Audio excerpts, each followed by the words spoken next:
What's up, everybody? We went on a break, but we're back. And we have beards. We look like we were living in caves, but we were just living in our house. In my room, and it gets dark. It's kind of like a cave. And that's why his beard grew at a rapid rate. Does the opposite of photosynthesis. All right, whatever. Hang on. Okay. So today, we're very honored to be joined with Brie, Larson, and Jessie, Ennis, and we're going to talk about topics like the hardships that they have faced in their industries. Why are you looking at me like that? I'm not.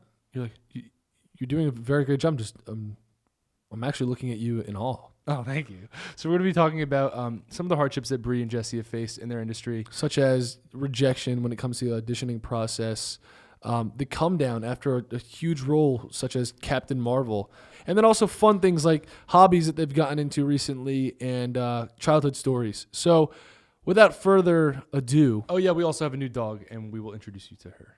Okay. That's all? Yeah, we had a great old fun time. All right, okay. And we learned a lot, and that's what we're going to do I in this podcast. want to get into the episode. Okay, so the first episode of season 2, so I gotta kind of give a rundown of what's going to go on in season 2. We're going to have guests on, and we're going to learn from them, with them, and with you guys. And that's what's going to happen on Deeper with the Dolan Twins. We're going to get deeper in things. Before we dive into this episode, I just wanted to make a quick disclaimer. Everybody on our team who's a part of Deeper, and Brie and Jessie, were all COVID tested and got negative results before recording. Yo, how deep was that? Deeper. And that is how Deeper is going to operate for every episode during these times.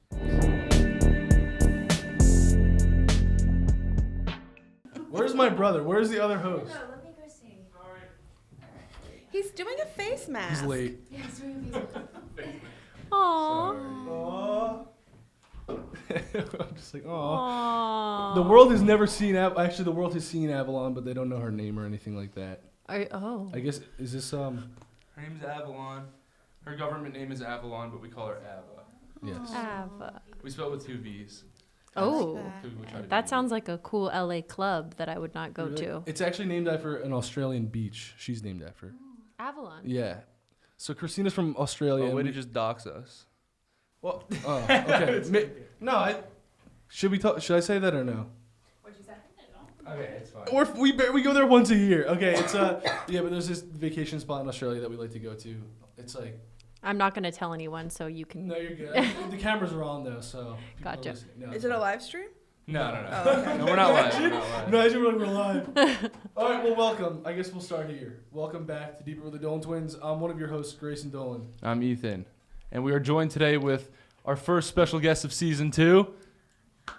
Woo! Brie, Larson, and Jessie Ennis. Woohoo! Hi. Thank Hello. you guys so much for coming out. Hello. Thanks for having us. This is the voice of Brie. Okay. And I am Jessie. I'm sorry. I'm going to put Ava down because she's crawling all over me, but I got something. So we went to Petco. We got her something. This was the No. this was the only collar No. that wasn't like a flat color. It was like the only like cool color they got. It's upside down. Just so happened to be. Wait, what? That's so cool. Captain Marvel. I love it. Did you know they had them there? No. You want to wear it? That's amazing. I mean, I'd say, almost 100% of all Captain Marvel merch I've found in moments like this. People are like, did you know? Really? No. We got a They don't let Captain you know. Marvel dog. Aww. You're beautiful. I hope you feel confident. in You your look new great, collar. Ava. You look so good. Ava, you're We have gorgeous. superpowers. Oh, But it was like- she's it was- not looking happy about it, Oh, but she doesn't- just she's like, not collar eat it trained up, yet. eat She it hates up. collar. oh, that makes sense. Yeah. Yeah. You want to hold her? It was so funny because I think the day that we confirmed like the date of the recording of this episode, we went to Petco and the only non like boring color that they had was the Captain Marvel. I'm truly it was, honored. It was a sign. She's And going so to have to grow into We it. thought she should wear it for the episode. Thank you. I and she appreciate is. it. All right. Well, so I want to get into how did you guys meet? And you're starting a podcast together soon. We are. Welcome to ours. Congratulations. That's amazing. Thank you. How did you guys meet? And then I guess we'll get into the conversation of why you're starting the podcast. Mm-hmm. But I want to know how'd you guys meet? We met in 2010 at the Williamstown Theater Festival in Massachusetts. I was an apprentice, which means unpaid, someone who has to do everything for the theater festival for experience. The experience is your paycheck. Yeah. And it was a very rewarding and lovely experience. I auditioned. They would let us audition for stuff. So I auditioned to be in our town, and I got cast as like an extra, basically. And Brie, An ensemble member, but it was a glorified extra. And Brie was Emily in our town, and they paired us together for like the beginnings of a handful of scenes. So her character had lines like the first line of the scene would be like, "Not now, Lois," and so the director Nikki Silver, right? No, Nikki Martin. Nikki Martin. Who's Nikki Silver? I don't It's know. another Nikki. I don't know. Great guy. Don't know. Nikki Martin would be like, "Jessie, just say something." I was like, "You're not supposed to improvise Thornton Wilder. Like it's kind of known what the lines in these plays are. I'm not supposed to just like come in improvising." And he was like, "Just say something." So I would like riff and come up with jokes, and then Brie would be like, "Not now, Lois." And Which you're really good at. You got the whole house cracking up as soon as you walked in. oh, thanks. That's She is a comedian. To be honest, like I was pretty nervous. It's our first episode of season 2, and you definitely broke the ice when you walked in. So Oh, thank you for good. that. Oh, you. that's so That's so nice. sweet. Yes, and the other part of the story is that 3 rehearsals in a row, we showed up wearing the exact same thing. And like very specific, like red Converse, white skirt, flannel tied around our flannels. waist. Yeah, it was it 2010. Same pattern though on the flannel and everything. Yeah, it was weird. And so it was like by day 3, it was like, oh, I guess we're best friends. You know, Yeah. it was like, and it's weird because when I think back in my head, there's like a time gap that's just missing. It's like all of a sudden, like it was just like, oh, we're wearing the same shoes again. And then I remember like sobbing on the last day of this camp and we were best friends. But I don't remember any sort of getting to know you. I don't remember us like going for an ice cream and being like, so where are you from? Like it don't was just remember like, any of oh, well, that's it. No, I just remember being like 4 a.m. Be like, "Want to go for a bike ride? Yeah, I'll meet you there." Yeah. I feel like that's how like a lot of my friendships or best friendships have started. Like I don't remember how we met, and the ones that I do, it like commonly started with us like getting into fights or having some sort of beef. But then we overcame that, and then Really? Wait. It was much better for you guys though. Yeah, wait. Your closest friendships started with beef? Yeah. I feel like that's a thing. Maybe No. No. God. I don't think that's a thing. Maybe it's a dude from New Jersey thing. Maybe. I don't know, but yours is way. But not like way internet nicer. beef, but like real beef. Like real life beef. Yeah. Like you're in school and you're like, I just don't like that guy. Yeah, or on like Xbox Live. That's what it was back in the day. Oh, mostly. yeah. That makes sense. Okay. Yeah. Gotcha. I remember I met my best friend on Xbox Live, and he told me he wanted to fight me for some reason, and then we met in real life, and we just became friends. That's how it went down. But again, that's some dude from New Jersey thing, I guess. Your story is magical, though. It sounds like you guys showed up wearing the same thing. It was meant to be. It truly was. Yeah. And so, why are you starting the podcast together? Because we're curious people and we love hanging out and talking. And for me, it was like, to be just totally transparent, I was starting to feel like the pressure of being perceived as a superhero, being perceived as like having some sort of like mantle to uphold in some way, and knowing, because I live in my body 100% of the time, that like it's just not true and not possible. Like I am capable of doing incredible things, and also I'm hard on myself about the things that I'm not great at, and I want to do better and I want to learn more. And so to me, this last year has been like, okay, is there a way for me to like sort of undo and unlearn for myself, and also perhaps maybe perceptions the public has of me of like where I am or where I'm at. And so that's been like starting the YouTube channel, and then now having this podcast. And like part of making that feel comfortable for me is of course bringing my best friend with me, who I think brings out the best in me and makes me laugh. And so now we get to like hang out and talk with really interesting people and learn and be curious, which I think is for both of us like just like the basis. When you're friends with someone for 10 years, it's like you go through so much together that you're like, oh, I want more people to know about what that's like. Yeah. You know? I think some of like my favorite parts of our podcast episodes have just been us like reflecting on stories and just like touching on all the nostalgia, because I don't know, just memories are something that we value so much, and then just having your best friend alongside to get into that stuff is I wouldn't be able to do this without Grayson either. I'd be way too nervous. Yeah, it's nice that you guys have each other for podcasting. Yeah, if I was by myself, I don't know what I would talk about. Yeah, exactly. You know, yeah. But I have like a built-in best friend, I guess. Yeah, are you guys we best don't really friends? have a choice. Yeah. Yeah, but 99% of the time. But it's not like by choice. I think by choice we would be. You know what I mean? Don't get me wrong. But Like if you met each other randomly on the street, I'd be like, you look like me. obviously. But that aside, if you didn't even know what you looked like, would you be like, I would you be like, wonder. I don't like We're you, so and then later we're you so become similar. best friends? We're so similar. I think the similarities would just match up so much. But like a lot So of you'd friendships- start beef, is what you're saying. Yeah, we'd probably start with beef. Yeah. With like a fight or something like that. Which And then midway, you'd be like, let's cuddle. Yeah, we'd that's, apologize. that's how our fights actually go in real Too. life We're just too. friends. Being completely honest, we kind of got into a little altercation last night. What was it about? It was because Ava was peeing. Well, so I potty trained Ava because he didn't want to have any part with that. He likes like he likes to just not have any of the responsibility, but just like reap all the benefits. You Like a know? dad. Yeah. So he's like the funkle, honestly. And like Christina and I have been mom and dad. So we potty trained her, and she was about to pee on my rug. And I know what it looks like when she's about to pee, but he doesn't. So he came in my room. She was about to pee on my rug, and I was like, just let her go, because if you pick her up, it's gonna get all over the room. And then he picked her up, and it got all over the room. And then he put her down outside, and I kind of gave him like a swift just smack in the back of the head. It was a little more than Swift. It was more than Swift. It wasn't violent though. Okay, maybe his middle part got messed up a little bit. Uh-oh. But then yeah, he like slapped me back, and then we apologized. And we're like, sorry, I hit you. He said, sorry, I hit you back. And then I was like, oh damn, sorry, I hit you.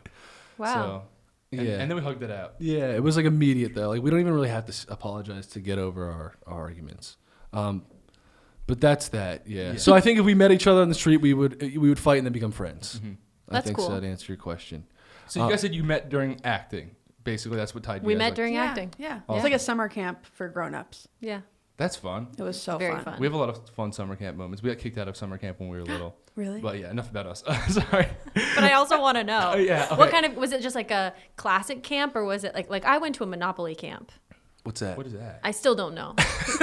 Monopoly. But I was there. So you get, Did you play the board game the whole time? it's like Brie, fake money. It's Brie like, loves Monopoly, but you know what I she also loves do. more than Monopoly is the McDonald's Monopoly. Oh, yeah, don't even get me started like on that. the game where you get the little Monopoly pieces on your On your on your phone. fries or I've never even like looked into what that was. Oh, she had a I've collection of like That's like a thing that people do. hundreds and hundreds and hundreds of pieces, because you can get them at the grocery store too, so my mom will collect them for me. But like back in the day when I had a MySpace, I would like talk to people on MySpace and be like, which pieces do you have? MySpace. No way. I said MySpace, and I mean it. I heard it. I've never even seen what MySpace looks like. but my Unfortunately, I feel like it was probably a cool place to be. But I wasn't even allowed to have Facebook. I started on like Vine. That was the first social media I I had. loved Yeah, I love Vine. Vine. You loved Vine? Yeah. Oh, I miss Yeah. Vine every day. Do you know your favorite Vine off the top of your head? The Dolan twins. It definitely wasn't. No, I just feel like so many Vines are quotable, and people just like love Vine for that reason. I love the Target. Oh, I don't remember that one. Oh, I'm a fake. the Target sign, like the T is Oh, it's flickering. flickering. Okay, yeah. No, I remember. Vine originated so much like comedy, like social media comedy, because I feel like I've seen that TikTok over and over again, and I was like, this definitely came from Vine. Yeah. But we were talking about what, acting, right? Or no, summer. Then we went to summer. Oh camp. yeah, I want to hear about. Were you at a classic summer camp? Okay, we're at a classic summer camp in like our a town. lake. It was called the Rec or something Yeah, like so that. my- Recreational summer camp. Like Bug Juice. Did you guys watch Bug Juice? You're too young for Bug Juice. You were born in '99. I googled. Anyway, tell us about your camp. Okay, so both of our parents worked all year round, so we had to go to summer camp every summer. Well, I think the important piece is that this was a summer camp ran out of our school that our dad was the vice principal of, Oh. and we got kicked out. So yeah. So it's like not a good look. Well, okay, we didn't necessarily get kicked out. So what happened was, we were playing soccer, and my team won. And then there was this new kid in town, and I was like trying to be friendly with him. And I think I was like one of the only people that talked to him. I don't know. I like new kids because I like to just recruit kids into my friend group and stuff like that. But and just make people feel comfortable. But he was pretty cool, and I thought we were best friends. I thought he liked me more than anybody else in the camp because I talked to him the most. But he was on the opposing soccer team, and we won. And I didn't even rub it in his face or anything like that. But for some reason, he decided to bite me. I guess maybe he couldn't handle losing. He didn't have enough real world experience yet. I don't know where Wow. he's from. He kind of just appeared, and then he bit me. And then I was like, I don't even know if I was there. this kid bit me on my hand. And then I had to show our the owner of the or I don't know what you call him, the super Camp manager. The camp manager. I had to show him the bite marks. And he saw the bite marks, and then he didn't really do anything about it, and I was like really upset about that. I was like, this kid literally bit me, Yes. and then I think I got put in timeout too because I was. Oh, like, part of the timeout. So drama. you guys were very young. We were very young. Sorry, I forgot to. Yeah. Okay. I I was 5 was years old. like 5. picturing like 13. yes, I Like- was that really changes things. Okay, gotcha. I'm Sorry. framing all of this. I accept your apology. So yeah, he bit me, and then the next day I was just really upset that they didn't do anything about it, and I got in trouble for it as well. So I decided to run away, and then From camp? I ran into the woods, and then I started catching frogs. Of course. Because we used to go frog catching after school. We would just catch and release, quick catch and release, like pet them, put them back, give them some affection. I mean, our life experience is so different. Okay, so where are you guys both okay, from? sorry, but that's what happened, and then I ran away. And All right, Ethan, enough about frogs. I'm really I into couldn't the end it there. It frogs, would to have be been fair. too weird. So I was catching frogs, and then they called me running away. But I was really catching frogs. You had run away first. Thanks for I think I clearing it forgot up. that I ran away. He doesn't still have the frogs. He's cleared it up. Into the conversation. Where are you guys from originally? From Sacramento. I'm from Second. Boston. But we both moved to LA when we were really young. Okay. Yeah. Okay. My family moved here when I was 2 because my dad's an actor and he wanted to make it in Hollywood. Yeah. And so what was that like growing up with a father active that was parent, that was It trying to make it was in Hollywood? super wacky because my dad was in a sketch comedy group and they all lived together in one house. And so I was like the kid amongst all these like 27-year-old guys and a few girls, women. And So it's kind of like a TikTok house. no, For comments? The original TikTok house. maybe, yeah, I guess I lived in the original hype house.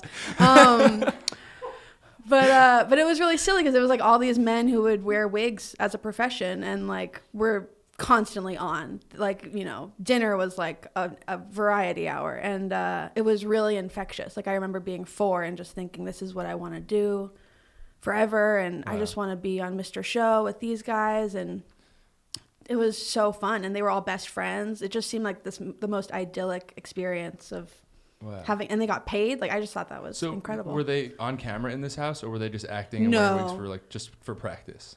Yeah, they were in a sketch comedy show called Mr. Show with Bob and David that starred David Cross and Bob Odenkirk on HBO in the early 90s. And no, I think they just lived together out of necessity. Oh wow. Yeah. Yeah, So like just they a were lot all of like antics went on in the house just because they were all comics. Yeah. Wow.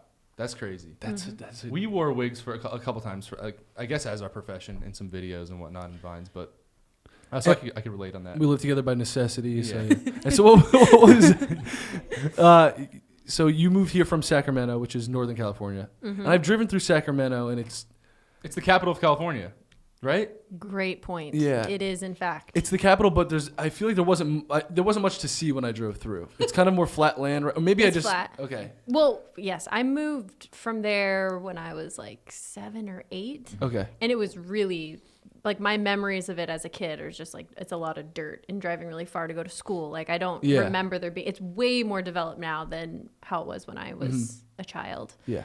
But yeah, it's just like from my memory, it was just like a sweet suburban place that I grew up. But I wanted to be an actor, so we moved to LA. Oh, So your sweet. passion for acting started in Sacramento.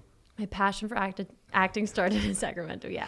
Okay, and like what did that look like? Like, what did you do that like got you into acting? Like, oh, like this is fun. I don't know because I was so young. Like I don't know is the answer. My parents are chiropractors. I don't have any sort of like lineage in my family of performers, I guess. My grandfather, he like was a musician, but it's not really like in my family. But I was a super shy kid, barely talked, and then I started telling my mom when I was like 5 or something that I knew what my dharma was and I wanted to be an actor, and my mom was like, "What is she talking about?" And according to my mom, I just wouldn't stop talking about it. And at first she thought I was just repeating what somebody else was saying, and then at a certain point she was like, "Okay, I guess I'll get you acting lessons." And it helped me like learn how to express myself and talk. Like I was just so shut in, and then my parents would watch me just be so clammed up. I remember like some of my earliest memories are being so nervous at school. And then like I'd perform at a school talent show or something and do like a full tap routine and be like completely comfortable. And then like the second I walked off the stage, I'd just be like, you know, and that. So it's sort of interesting now being 31 and it's my profession and it's this thing that I still feel like is so, it's so important to me and it feels so much like a part of who I am. And to think that it started from like whatever pure intent of a child is really interesting to be like, wow, this like very young version of myself has like brought me to this point. And so there's like, thinking about it, there's no character or anything that you might have like looked up to then that could have gotten you into it? I don't think so. I mean, I I know that I loved watching things on TV Yeah. and movies. I loved going to, we had like a local video store that was in the same shopping center as my parents' chiropractic office. And I loved going there. I loved watching, I'd like watch certain VHS tapes until like they didn't work anymore. But no, I don't recall there being, I don't even know how I understood the concept of it, to be honest. Yeah. That's crazy. It's very like mystical to me in some way. And it's something that like kind of weirds me out sometimes when I think of it. I'm like, how did that happen? And so it sounds like you like really naturally got into acting when you were living there. And so when you moved to LA, did acting become something less natural to you? Like Because it was more common here. for me personally, I guess when I used to do skits and stuff like that on YouTube, like living in New Jersey, I had never met anybody else that was interested in it. And so acting to me, it wasn't something that I ever overthought, like acting in my own videos, but I never overthought it or even really thought about what acting was. And then I moved here and everyone was talking about like scripts and you know, having to express certain emotions on camera. And that's when I began to like overthink it a little bit. Interesting. Can you relate to that at all? Or Well, I mean, I was like 7 or something by the time we moved here for pilot season, which is when you audition for all like the new show, up and coming potential shows that are starting. So I have this, you know, I've witnessed a lot of friends who have come in their like adult life, coming from, you know, either out of the country or out of the state to come in and try to be an actor and audition and stuff, and they get wigged out because they're like, LA is like so different and it's so crazy. Yeah. And I guess I just, because I've grown up in it my whole life, and I don't know if you can relate to this too, there's like a sense of like, it's so just normal in the sense that like, I get what it is. I also get what I do. And they sort of like, there's just, I don't know, I feel a sense of like a distance to it. Like it didn't wig me out in the way that other people did, I guess, because I did it for so long. I mean, by the time I was like conscious enough, even for the first couple of years of auditioning, it took me years to realize that there was more than auditioning. I thought the audition was the job.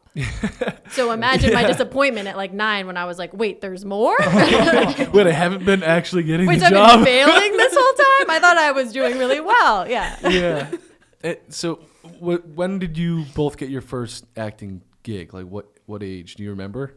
You were like a decade before me. I think I was 8 or Wow. 9, 8 or 9. Yeah. My first like I did one thing on Mr. Show where I played like a kid crying, but that my parents had a rule that was like I could only work with people that they were friends with. And that meant like I did a couple things, but none of them actually were on television. It was just days that I got to experience it as a kid. But my first real job was when I was like 19, I think. I was in a movie called GBF, and it was thrilling. I got paid $100 a day, and I remember being like, I can buy whatever food I want. And it was great. I was very happy. That's really cool. That's cool. No matter what 2021 brings, you can spend it creating something meaningful with Skillshare's online classes, because this is what we make of it. Because this time is what we make of it. Dude, you want me to do it? Because time is what we make of it. Do you want me to do this? For once in my life, I think I want you to read. Give me the... With Skillshare, you can find inspiration in the moment and learn how to express your creativity. Right now, I believe that it is very important to have a creative outlet. I have recently picked up piano, and I'm learning songs that I love, and also I'm kind of freestyling a little bit, coming up with some things, getting creative on the keys, and it feels really good. Sounds like shit. But it's important right now because it's giving back to my life a lot. So having a creative outlet right now is very important for me. I got a callus on my What's that finger one? because I've been playing guitar. Talk about that. I need to learn some skills on Skillshare, some guitar skills with this new callus. My sick rock star callus. There are so many classes on Skillshare, such as Find Your Style, where it's 5 exercises to unlock your creative identity, Video for Instagram, tell an engaging story in less than a minute, or Activism, create inspiring art for change. That's awesome. Nice. I think I would be interested in taking Activism. It's like activism, but artivism. That's cool. Yeah, Ethan, that's what it is. Wow. Skillshare is an online learning community that offers memberships with meaning. With so much to explore, real projects to create, and the support of fellow creatives, Skillshare empowers you to accomplish real growth. Skillshare is also incredibly affordable, especially when compared to pricey in-person classes and workshops. An annual subscription is less than $10 a month.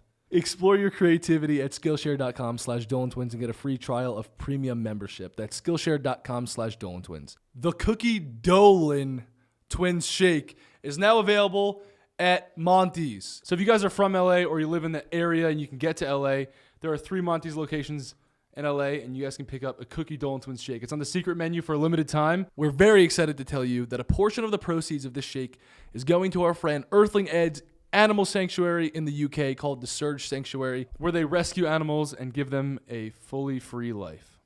So enjoy your delicious Cookie Dolan Twins Shake. It's honestly, it's the best milkshake on the menu there. Honestly, it's like top 1 milkshakes I've ever had in my life. So but you guys can let us know what you think. And support animals. Because animals are adorable. And supportable with this shake. All right, I'm going to eat this shake while you guys watch the rest of the episode. I already swallowed mine in the car. This is good. You guys can have this one. Okay. I swallowed it. Enjoy the rest of the episode. So, sorry, when you found out that you were getting rejected, how did your 9-year-old self, or however old you were at the time, handle that? Terribly. I ran away from home. Really? I mean, it was a progressive thing. I don't think it was like the first time. It's so telling now. Like I am very much the same as that child, because I remember going in for my first commercial audition, and I had been taking acting lessons, and I had like a monologue that I had prepared at 8 years old, and I went in, and you go in and they have you like in a lineup with like 10 other kids, and they basically just put the camera across and they say like, say your name, say your age, and what your favorite hobby is. And they like go to one kid and they're like, hi, I'm Sarah and I'm 8 years old and I love to sing or whatever, and they keep going. And then they got to me and they're like, Brienne, what's your favorite thing to do? And I'm like, I like to act. And they were like, anything else? And I was like, no, I like to act. And they were like, okay. And then like moved on to the next, and I knew that it was wrong. Mm-hmm. Like I knew that I was I was like, oh, what I'm trying to do is different than this at like 8 or 9 years old. I remember bursting out crying, be like, they didn't ask me about my monologue. It's like, oh God. Oh, like, so you really just wanted to act. I really did. Yeah. I really did, from like a very, very young age. But yeah, like when I remember distinctly not getting a job when I was like 11 that I really wanted, and I ran away from home. And that looked like my Easter basket with a blanket and a box of Cheez-Its. So you're fully prepared. And I ran. I was very prepared. And I ran around the block and then came back. Yeah. Yeah.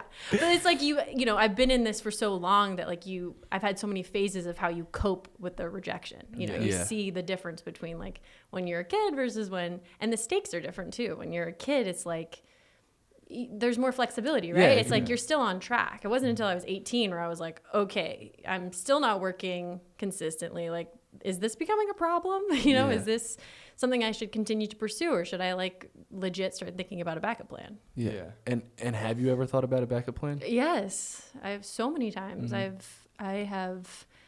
I've taken, I've quit or like taken breaks or I went back to college a couple of times, and I don't know, it's maybe the same force that was in me when I was a kid. It's just I always ended up coming back to it. It always just felt like this is what feels like my purpose. It feels like what I'm here to do. And so it just, nothing, the interior design classes just didn't quite pan out for me. Yeah, for sure. And so, we talked about earlier that you didn't get your first role until you were... Yeah. So role my like draw to acting was that I was around actors all the time, and it was fun. And I would go with my dad to auditions and wait in the waiting room, or sometimes go in with him into the room and sit down and watch him audition. And it was really something I wanted to do. It just seemed like joyous and lovely and totally something I wanted to do. Mm-hmm. And I was watching all of that a lot, which was like a sketch comedy show about kids. I really wanted to be Amanda Bynes. And so I remember asking my parents, I was like, I think I want to be an actor. And my mom was like, no, please no. She said, but you're so smart. And she was like, you want to be like your dad? Are you sure? And I was like, yeah, I really want to be an actor. And then that was like 4 or 5. And I started kindergarten, and I was furious. I was like, how come none of the guys have to go to kindergarten? These kids aren't funny at all. And my parents were like, you're going to be a person who goes to school, and that's the way it is. So And you wanted to drop out in kindergarten. yeah. And my parents were just like from To Boston. pursue acting full time. My parents were from Boston, and I just remember them being like, we've created a monster. Is this what kids in LA are like? They just don't want to go to school at all because they want to be in like Welch's commercials. So they put me into acting classes on the weekends, and it was like bribery. Like if I went to school Monday through Friday, I could go to my acting class on Saturday. And I was like ravenous for acting classes and plays and anything I could do that like, you know, fell into that category. But I was psycho. Like anytime my dad's manager was calling, I'd be like, "Hi, Rick. Any opportunities for me too?" And he'd be like, "I don't represent you, 4-year-old. Like, what are you talking about?" So at a certain point, it got like really hard on my parents, and so my dad asked his manager, "Can you figure out the worst possible audition to bring a kid to?" He was like, "Take your time. You know, it can be months from now. Really, like, look at all the opportunities. What is the worst audition for a kid? I want to like traumatize her. Like I want to make sure she doesn't want to do this because it's like insufferable." And he was open with this about that with you. I feel like he was Did he open set about you it up? like in the moment. Oh yeah. I feel like he was like, "This one's gonna be real tough. Like, are you sure you want to do it?" And I remember it was for a Chewy Bar commercial, and I was in acting classes on Saturdays. And with all the love there is for acting teachers, a lot of the acting teachers that I learned from early on were failed actors, like people who kind of had a chip on their shoulder to begin with. Yeah. And so I remember having this on-camera acting class, which is already kind of funny, the concept of an on-camera class. And this teacher, who I don't think had worked since the 80s, was like, "When you come into an audition, you have to slate." And I know now slating is saying like, "Hey, I'm Jessie Ennis, I'm 5'2", and I live in Los Angeles." But he said to slate... And that you love to act. And I love to act. But he said to slate, I had to like give them my profile, which is something I don't really think anyone needs anymore because we're not shooting movies the way they did in like the 60s. Yeah. So I went into this Chewy Bar commercial, and I'm in the waiting room with my dad, and there's like 40 kids, and some of them are like 3 years old, and their parents are like screaming at them, and this one kid's like, "I want my crayons," and the mom was like, you will get your crayons as long as you go in there and you tell them how happy you are. And like she was just, and I remember looking at my dad and being like, "These kids are not in it for the right reasons." And he was just like, "Oh, geez, please find something unappealing about this experience." And I went into the audition room, and they were like, "Hi, Jessie, like, will you say your name and your age for us?" And I was like, "I'm Jessie Ennis, and I'm 7 years old." And then I slated by turning my head and showing my profile, and the two women in the room started laughing hysterically. And I remember being like, "You're not professional." And I was like so full of myself, and I was just confident that these women were amateurs and that I was the only professional in the room. 7 years old, yeah. And I went out and I was like, "Dad, I'm gonna be booked and busy in no time."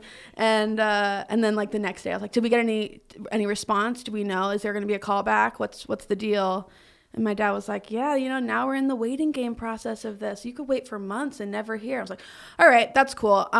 What's the next thing we've got? Like, what's next? What's the next audition?" And he was just like, "Good God, this kid is gonna never give up." Wow. I mean, that's great. He doesn't have to teach you to not give up. You were just not going to do it. Yeah. I mean, I also witnessed his career, which is like you do thousands of auditions and get 4 jobs. So you kind of learned through just observation that like your dad was a grinder and he was never going to give up, and you wanted to be like that too. Yeah. That's great.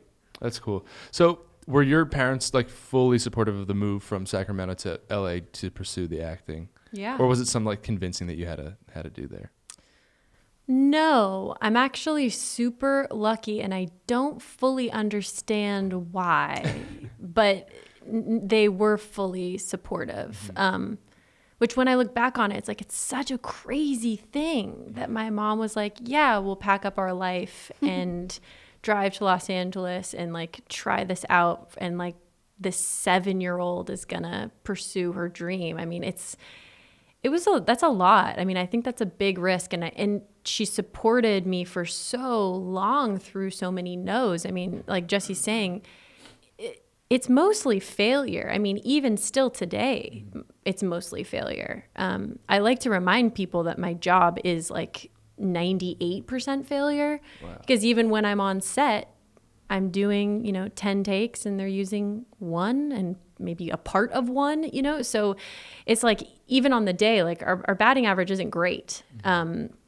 So to be in that and to continually be in this sense of like picking yourself back up again, staying in the flow and continuing to move forward and trusting despite a lot of signs telling you no all the time. I mean, for me, it was brutally hard. Like I didn't have a lot of reasons to continue, except I just believed in it, and my family did too. And even for myself, once I started wanting to pursue it more, and I was getting into junior high and high school where you have more teachers, and it just became much harder for teachers to understand. They were like, what? You're not going to come to class because you have an audition? Like, that's a fail.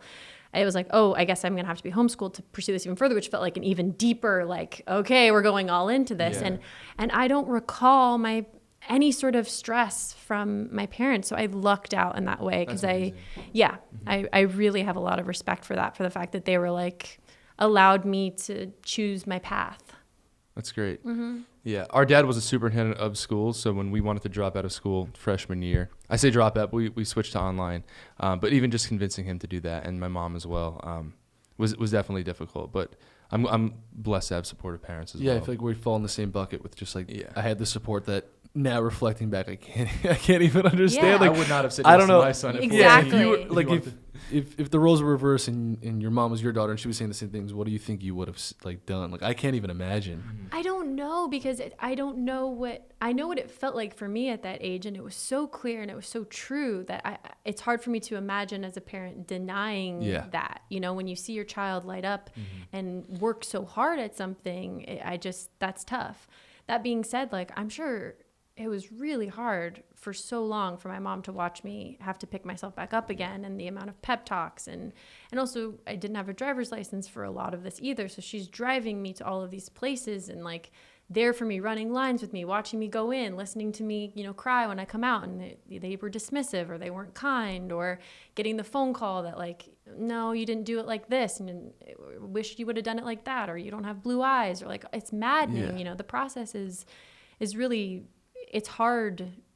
It's hard to grapple with, I guess. Yeah. And so to have family that will like be there and like believe in you, even in the moments when you don't believe in yourself, is pretty remarkable and very privileged. Definitely. Do you remember the first part that broke your heart? Yeah. I mean, yeah. Me too. Yeah. It was Sandy in Grease. It was an elementary school-wide production of Grease. I was in first grade and convinced I would get the lead. Yeah. All the leads were the fifth graders. But, like, I remember walking up to the cast list and being like, this is going to be my moment. And I saw that I was playing the principal, and I was just, like, inconsolably upset.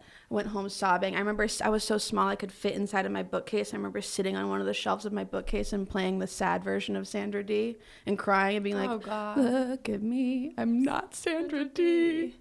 Oh, God. So But melodramatic. I think this stuff is like so important to talk about, because I feel like a lot of the time it's like we're even here right now because it's like we're starting a podcast, like we're doing another positive venture, or you see us on a red carpet, or you see us doing an interview for a job that we've completed, that we auditioned for and got, like, and so I think it creates this cognitive dissonance in a way for people to view that it's like easy, or that it was easy, or that it didn't require like so much hard work and tears and sacrifice and like tough decisions. And it's hard to like even in this moment express that completely, but I do think if anybody who's listening or watching this is in the grind of auditioning right now, it's like it's for real, and like the struggle is real in that way. I mean, I'm afraid of rejection just reaching out to people to ask them to come on the podcast, and if they say no, like we reach out to like starting the new season, we want to have some more guests, and when people say no, I'm like, and I'm like, I feel bad. It hurts, and it's like, I can't even imagine, auditioning. I have auditioned a few times before. I've never gotten anything, and I think that it really kind of like, I kind of fell back and just continued to do YouTube and do what was comfortable because I'm kind of afraid of that rejection. I've really found that like going on a ton of auditions helps strengthen your ability to audition, because it is a job. I was gonna say, how is that a thing? Like, rejection in any form is like one of the hardest things for I think a human being to deal with, and then you guys are continuously dealing with it time after time, you know, audition after audition. Do you eventually warm up to it, and as your careers have like gone on, has it gotten easier? Some aspects. Yeah, it depends on how much I really, really want the job. Yeah. But I also feel like I've accepted that sometimes the rejection is just for that part, but you showed a side of yourself to a casting director that they're going to remember. Like, for instance, I've auditioned for the casting director, Jeannie McCarthy, at least 60 times now. And I've booked like 3 of those jobs. But the last job, my current job on Mythic Quest wasn't a character in the script. And I auditioned for all the other women in the script. And then Jeannie like pulled the creators of the show aside and were like, I don't care if she doesn't have a part that's already written in the script, if she's not fitting into the mold that you think you want for these different characters, she has to be on your show. And so like having auditioned for her all those times, she had seen all these different qualities that I have and strengths. And she was like, no one's written the character that you're totally right for, so we just need to figure out what show to squeeze you into. And she basically forced them to create a job for me. And it touches on what Brie was saying about feeling like, wait, this isn't the job. There's another step after the audition. Yeah. There is part of me that just loves acting. And so auditioning is like 5 minutes where I get to do the thing that I'm most passionate about. So even if it's not going to move on to more days of acting, for 5 minutes I get to create a character and have choices I've made about the scene, and it's like an expression of what I'm here to do. Yeah. I think that that was something that we didn't have behind us. We didn't have like the passion to like become a character and stuff. We weren't really in love with acting. I think we were in love with the idea of it and like being on the big screen, and in love with film more so. And I think we've kind of found like our true passion and how we can be involved in film like a different way, which Ethan and I like are obsessed with, like directing and working behind the scenes. And I think that's like, we have like future goals of that, but That's cool. but thank you. We're really excited. And I think, for a long time I wanted to be an actor, and then I kind of just beat myself up over it. And I just, it wasn't, the passion kind of burnt out, but for you guys it never did. And clearly it never did. There are phases. There have definitely been phases where it starts to burn out. And I think that that's totally normal. Like I go through peaks and valleys and moments when I'm like, I just don't want to audition for this like goth character that I'm not going to enjoy playing. I don't even want to have to go there.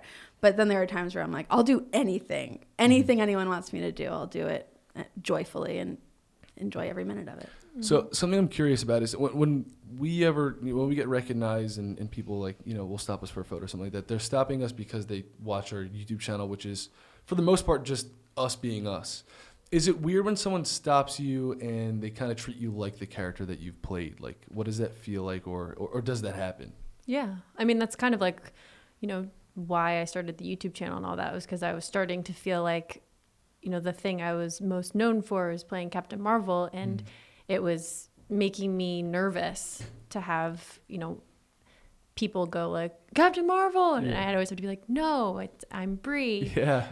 It was like she was Mickey Mouse at Disneyland. Like she was just a stop that people could. Yeah. It was especially crazy being at Disneyland with Brie. Oh yeah, yeah. And so I think for me, like wanting to continue to bring like to play different roles and to have humanity, I want to just as hard as I work to like work at a really high level in my job, I have to work twice as hard to keep my feet on the ground. Yeah. That's like a really important aspect of it. That I like, it's like brushing my teeth. Like it's part of the process is like going like, nope, I'm not this thing up here. Like I am here. Like I am no better, no worse. I'm just here with the people. And so I think for me, it's been about finding the way that I can continue to feel like a human being when I'm walking down the street. Doesn't mean it's not like when someone comes up to me and they're like, oh my God, Captain Marvel means so much to me, or it changed this for me, or it helped me see this in myself, or it helped me overcome an obstacle. That's like beyond my wildest dreams. Yeah. That's incredible. Definitely. Yeah. It's not like a, Because they're complimenting your art too in a sense, like the way you became that character, and you made it so real for them that they could learn from it. So. Exactly. But I think for me, it's like I've confused people sometimes, because sometimes people will walk up and they'll go, hey, oh my gosh, like, can I take a picture? And I go, no, but would you want to just go for a walk? Yeah. Or like, would you want to like an art museum? I'm like, do you want to talk about this painting together? Back when we were out in the world. But like, and it used to like, even when I was with other actors, they'd be like, well, you're taking more time. Like, why not just take the picture? And I'm like, because like, I'd rather get to know this person and have a human interaction than feel like I was just like a stop along the way. Yeah. That's really cool. I I can haven't do heard that. many people say that before either. I Yeah. would definitely say I'm more for the interaction too. Like if It's someone, fun. yeah, It's like what brought us together, you Yeah. know? Whoa, this thing that you saw that I worked on, like it brought us together in this moment. Like, what do we have in common and what can we gain from this experience? Not that there isn't value in like having a photo. I love when my phone pops up and it's like previous memories and it like shows me. So it's not to say that like that isn't of value. It's just, oh my gosh, we're here alive on this earth together. Like Yeah. what brought us together? yeah. That's really cool. All right, it's time for another ad break where we attempt to read. It's annoying when you go out to a store and you forget the thing that you went to go out to the store for. I every single time do that. I never fail to not do that. Well, then, Grayson, you should look into using DoorDash. You know, that's something I have been recently thinking about. DoorDash connects you with the restaurants you love right now and right to your door. And now you can get the grocery essentials that you need with DoorDash too. Get drinks, snacks, and other household items delivered in under an hour. Ordering is easy. Open the DoorDash app, choose what you want from where you want. Your items will be safely left outside your door with contactless delivery drop-off setting. With over 300,000 partners in the U.S., Puerto Rico, Canada, Australia, you can support your neighborhood go-tos or choose from your favorite national restaurants. Your favorite restaurant is on DoorDash. I'm Yes. going to bet you that it is. For a limited time, our listeners can get 25% off and zero delivery fees on their first order of 15% or more when you download the DoorDash app and enter code DEEPER. That's 25% off or up to $10 value and zero delivery fees on your first order when you download the DoorDash app in the App Store and enter code DEEPER. Don't forget, that's code DEEPER for 25% off your first order with DoorDash. Subject to change, terms may apply. Back to the episode. So I like how you said you have to work really hard to stay grounded. Are there any practices that you both practice to keep yourself grounded, like on a daily basis or routinely? Yeah. Well, I go to therapy twice a week, and I have for a very long time. When I start working on films, sometimes it'll either, it fluctuates or maybe it's once a week, but questioning my thoughts, getting things out, it's so big. And it's also a huge part of my job. Like in this year where I haven't been on a set and I've been sort of recalibrating and thinking, what is the representation that I want to put on screen? What are the things that I'm interested in sharing? Going to therapy for me has been like such an amazing thing because I see like universal truths and insecurities and my fears and my hopes that like come out. And I go like, oh, okay, so that's what's true and that's what's in me and that is what I'd like to share. That's really cool. That's yeah. great. And then you guys have dedicated your entire lives almost to acting. You starting at 4 years old and then moving here and dropping everything. And you've worked so hard to, get these roles and you face rejection countless amount of times. And when you finally do get these roles and it's everything that, you live, sleep, and breathe. And then once that project is all said and done, I can imagine that there's definitely a come down. And it's like, what do I do now? My whole life purpose is like, okay, it's done right now. It until starts the next time. before you're done because like the last week of production, everyone on set is going, hey, what are you doing next? What's your next project? What's going on? And I'm like, I haven't even finished this episode. Yeah. Can we just enjoy this while it's happening? And like, I think for me, something I've really been trying to tap into is being grateful for each step along the way instead of thinking about the final destination. Like we don't know how far along the path we're really going to get. So I don't want to like diminish every awesome thing I get to live. So that question has like really been something I struggle with. And lately I've tried to be like, what's next is that I'm here right now and I'm going to really enjoy this moment. But to answer your question, it's horrible. I personally hate wrapping jobs. I get real dark and I just feel really alive when I get to live my purpose. And then I kind of tear myself apart when I'm not doing that. Yeah, it's tough. It's like an adrenaline. If you've ever had like a come down from adrenaline, Yeah. it's that, and it requires care.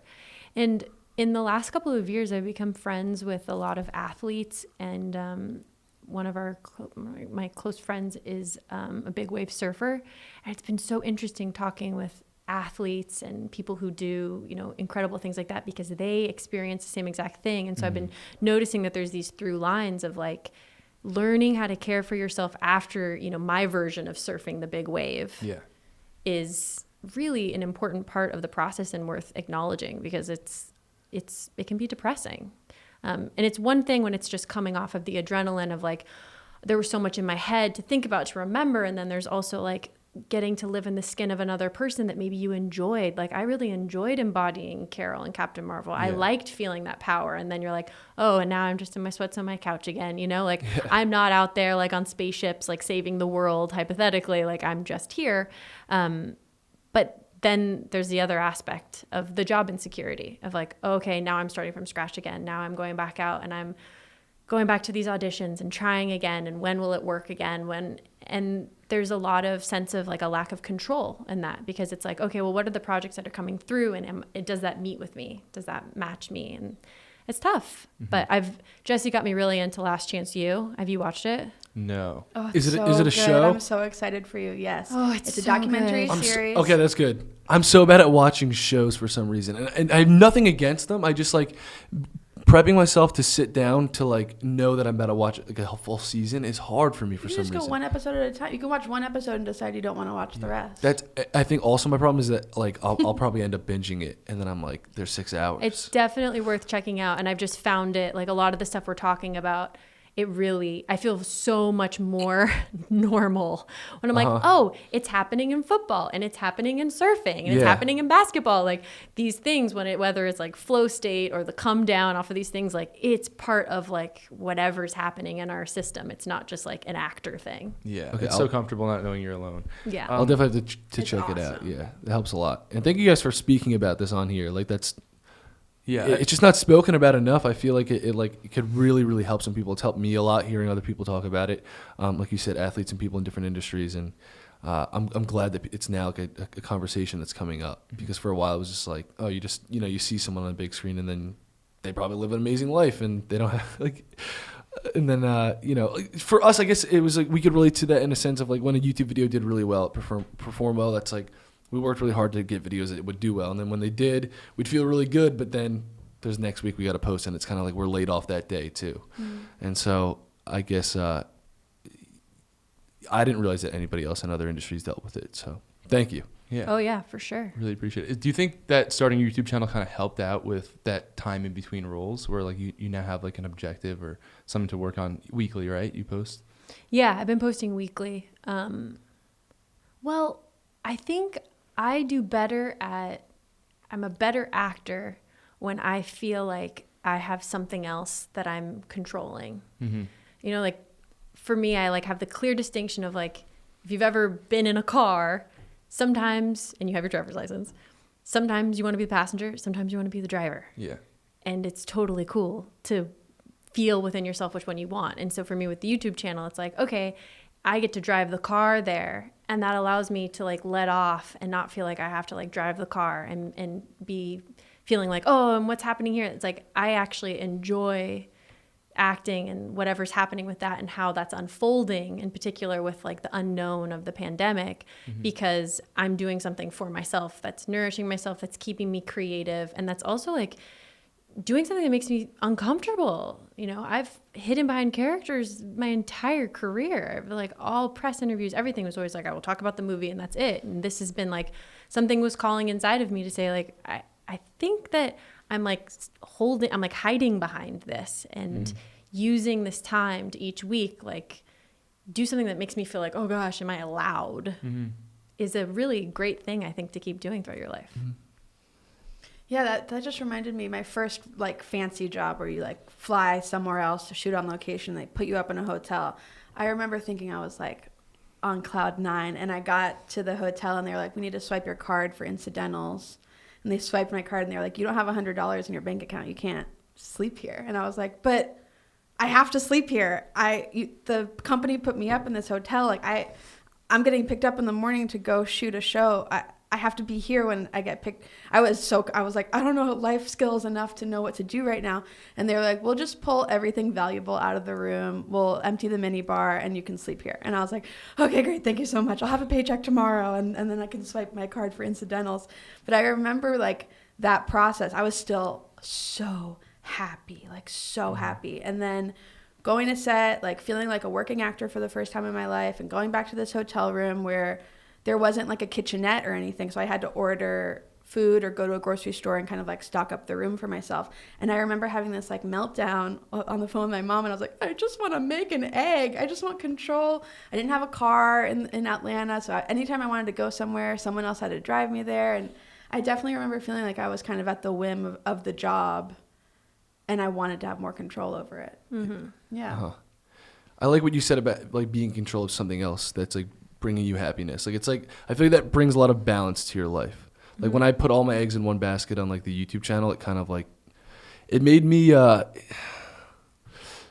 trying to think of like the word to describe it, but it wasn't like I had resentment towards it, but like it kind of I guess almost felt like it did.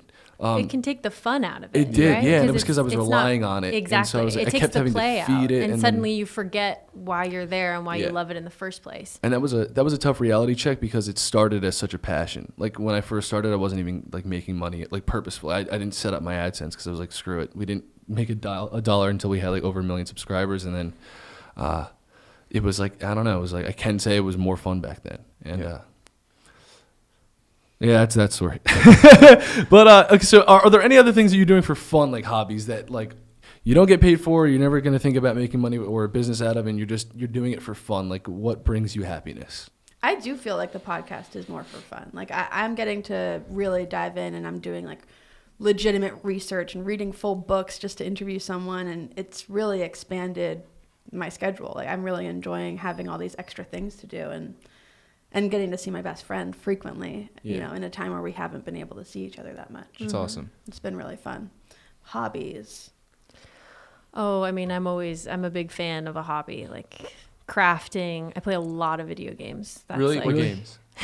No, I've been playing a lot of video games. He yells at me because I'm addicted, but kind of am. I play a lot of Fortnite. Fortnite still? A lot. I didn't really see what happened to it. Like, I've heard there's like been a lot of updates. When was the last time you played? I was in like the OG phase, like season 2. Oh my gosh. But like a season 2 to probably. Your mind's gonna be blown. Really? Did you play season 2? Yeah. Like, do you remember the original lobby music? It's so nostalgic if you hear it nowadays. I feel like that's what I still have. Oh, you could probably switch to OG.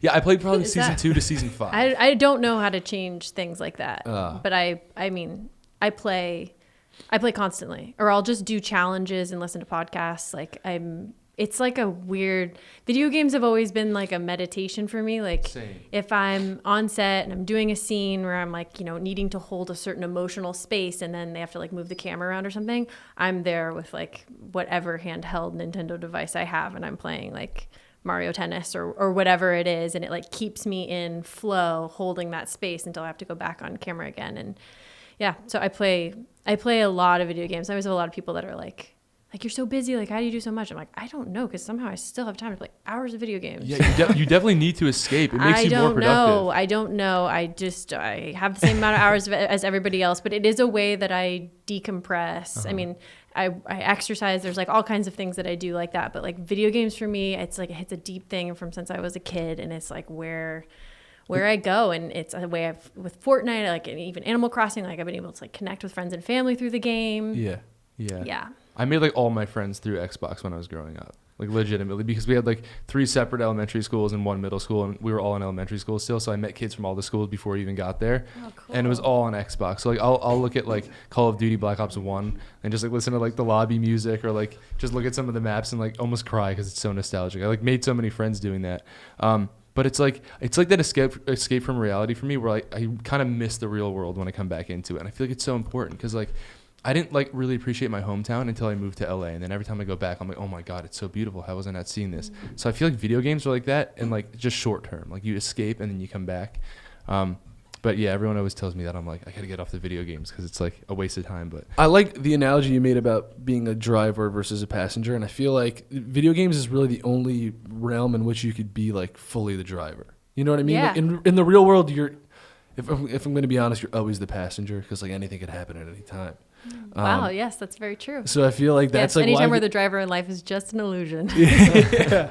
I feel like video games are just it's just, you know, you're in control, and that's fun. And I feel like it's been like there's like a stigma around video games that if you play them, then you don't have time for anything else, and it's like you know what I mean? That I completely know what you mean, and it's something I've talked about at length because I'm in defense of the video game because I think that's just such a crazy bias. Like the people I know that play video games like work at a very high level. They're incredibly curious. They're problem solvers. What? I mean, I'm on a show about video games, so I'm surrounded by video games. And every interview we do, they're like, "What's your favorite video game?" If I say I'm not playing video games right now, people are so disappointed in me. I mean, I love them, and I think getting out of that idea, like, I feel like that's like a bias in itself. Yeah. Like, if you play video games, it's the only thing you do is like, that's not really the thing. I mean, you could say someone that watches sports that's not competing in sports. It's like you're kind of doing the same thing. You're sitting down for an hour watching, something that entertains you. It's the same thing as someone sitting down playing video games. No one argues about that. I don't know. I think it's the question is like, why are you playing? Mm-hmm. If the answer is like, I'm playing because I want to completely escape from my life, then like, okay, that's something you should probably take some time and think about. But if it's like, I really like, for me, it's like, I'm a super curious person. I love fantasy. I want the opportunity to play on a team with my friends and family. So it's all pluses for me. Yeah. Did you grow up playing sports at all? No. I missed like being on a team and like. Yeah. I guess I get that fixed through video games too. That's a good point. But I mean, being on set is a team sport. Yeah. I don't know if for sure. like I don't know if that's like fully talked about. Like I don't feel like we are on set and people are like, but watching Last Chance U, I'm like, oh my God, like there's so much parallel to like offense and defense and like all these different like head coaches and things like especially on a movie like Captain Marvel. I mean, there's just so much parallel to that about how different teams turn over and how we're working together to like make this larger thing happen. I think shooting during COVID has really hammered home the team sport vibe on set because like everyone agreeing to be safe, everyone knowing that we all got tested, knowing all the procedures that we were going through to make a TV show really unified every department, and it was cool. It was lovely. It made me very emotional. It's cool. Yeah, definitely. Have things changed? Like, I mean, I guess like dramatically. How do you continue to film right now? We wear our masks all the time. The only time I take my mask off is for makeup, and then we wear it for rehearsal. We wear it constantly, and then when we take it off is like right before they're going to call action, and then immediately after they call cut, we put our masks back on. Everyone eats lunch separately, but it felt really. I was so nervous that it was going to be distracting, and I felt when I was actually doing it that it was actually removing distractions because everyone there had a very specific purpose, and we all had a unified goal, and there were no visitors on set. Like there wasn't any of the unexpected executive visitors who take like a half hour of your day, which is always really nice to experience. Like it's nice that they come and visit. I really like those times, but there was no distraction. It was I really liked it. And my boss, Rob McElhaney, was saying when things go back to normal, we should just keep wearing our masks. He was like, every season people pass a cold around. This just would completely eliminate that. And so you block with a mask on, like if you're shooting over the shoulders? That's crazy. Yeah. If we're doing like a reverse shot, so like, I was in a scene with Charlotte Nickdow and she's talking to me and then we get a wide shot of both of us in it and then we go to shoot her close up. So I'm still her scene partner, but I'm not necessarily in the shot or they're getting, the back of my shoulder. I would have my mask on. Wow. Yeah. And then everyone on the crew has their mask and a face shield all day long. Wow. It's great that they're taking it seriously and that it's not, like you said, you're kind of like more focused on the job. Yeah, and we had a whole health and safety department, which was great too. So there was someone in like every corner of every room monitoring our safety and making sure that we were following the guidelines. Not that we were trying to break rules or anything, just kind of helping guide us. Yeah, I don't think anyone wants to break rules right now. No. It's like, Yeah. But that's good. Yeah, it's crazy that these times have like separated us in a sense, but I feel like you said before, unified us more than anything. Yeah.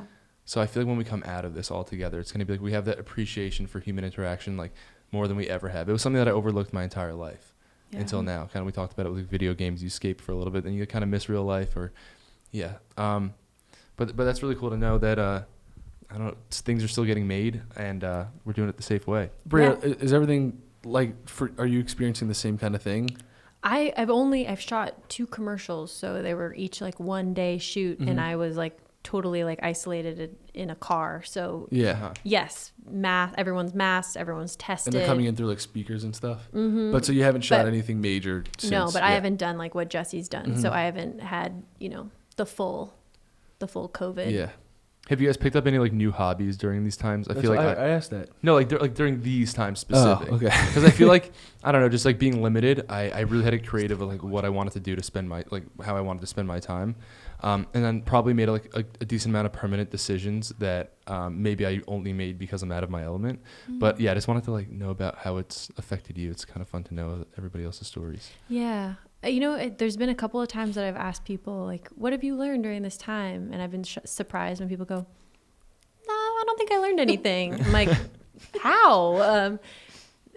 I think the concept of, like, what's essential to our being. And it doesn't mean that that's something that we can have right now. You might have a strong desire for something that is absolutely against the law at this time. Yeah. But knowing what that is and going like, oh, that really inspires me. Like for me, I've been like, wow, I can't wait to go back to art museums. Like it always mattered to me, but now I'm like, gosh, like being there or being in the movie theaters, like those are things that I do when it's safe. Like I really look forward to. And I also I've learned a lot about myself in this time because when life was, more open, it was easier for me to get confused about what was my business, what was somebody else's business, what was the world. Like, is it because I'm tired? Is it because I'm overworked? Is it because this was like, well, now I'm at home. And if I'm like feeling something, 100% of the time I know it's me and it's my own thought that I got to work on and clear on and and so I feel like I've become like mentally and individually like I'm more connected with myself than I was in the past just because it was easier with there naturally being so much less distraction. Oh God. This happened the other day in the podcast too. I get so wrapped up listening to Brie and being like, she's smart. She's good at talking. And then she looks at me and I'm like, I'm on the podcast too.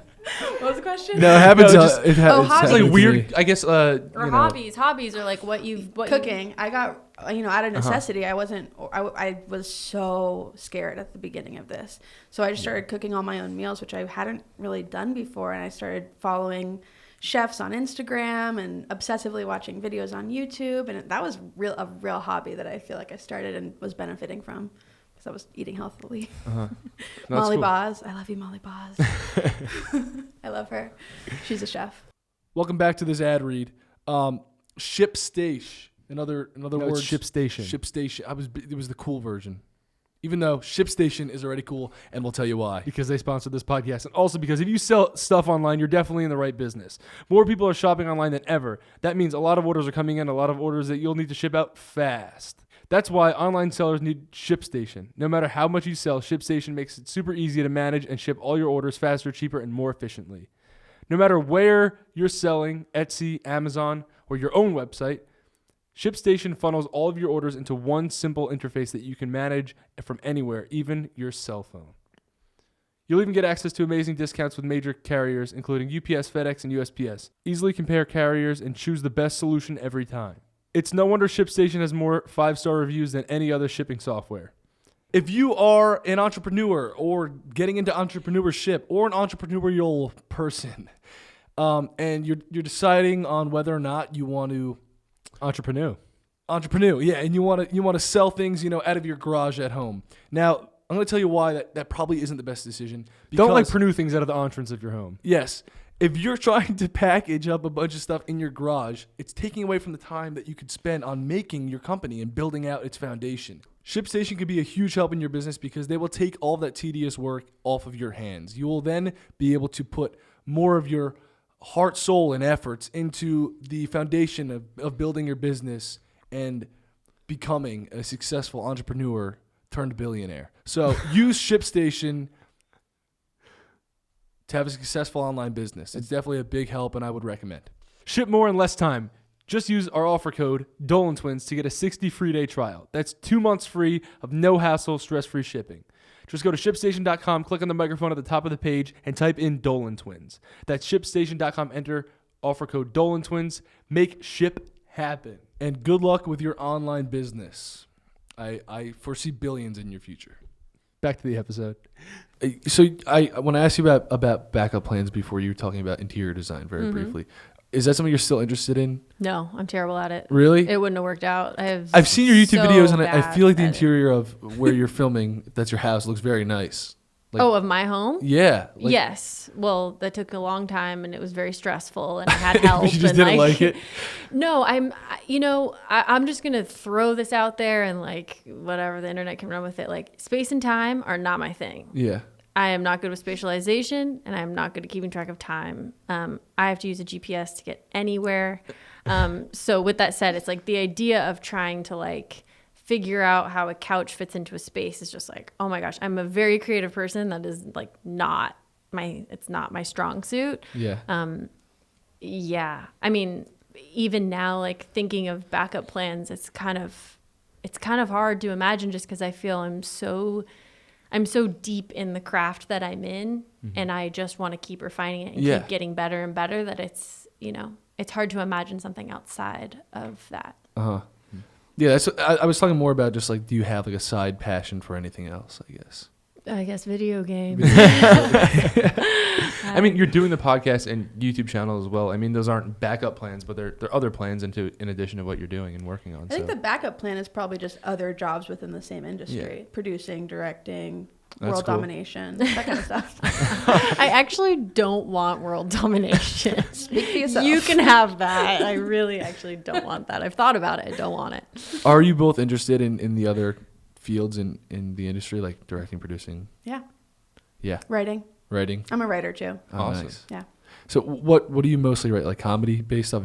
Yeah, I take it comedy. very funny. I mean, a lot of my jobs as an actor, I still kind of have to be a writer because I do a lot of improv, and the process of creating a character is really different depending on the job. But there have been jobs where like it's very clear as you're auditioning that they're actually not going to care that much about the script, and that they're trying to just hire actors who can basically write for themselves. Yeah. So there have been a lot of jobs where I like have the sides for the day, knowing full well we're not going to stick to them, and so the whole margin is just alt jokes. But I've also been hired as an alt writer, so I'll sit on set all day long and then just come up with new jokes to keep the scene fresh and keep them saying, new ideas. That's cool. I didn't know that actors like that script writers relied on actors to kind of like write for themselves. That's interesting. Not always, but yeah, it happens. I mean, there have also been jobs like on Better Call Saul. The punctuation matters and there's no straying from the script, and that's really fun and a completely different muscle for me. Yeah, it keeps it fresh. Yeah. That's cool. And you're into, like, what would you say is like is writing like your second most favorite next to acting, or do they all kind of blend together? I really love directing. Brie and Yeah. I directed a short film together, and that was really fun. I directed another short film. I got to direct some second unit stuff on Mythic Quest this season. I really feel in my body in a different way as a director. I really, really love it. So I'm excited to do more of that. That's cool. Love it. We've directed a project before, and it like I kind of got that, like we lived the project for like a full month where we were like writing it every single day, refining the script, sending it to people, getting opinions, going over it. And then when we were filming it, like I felt amazing, like at my best. Like I remember we weren't even sleeping at all, and just like getting up and filming was like just the only thing on my mind, and I was completely like captivated. And then when it was over, I was just like, oh god, what to do now?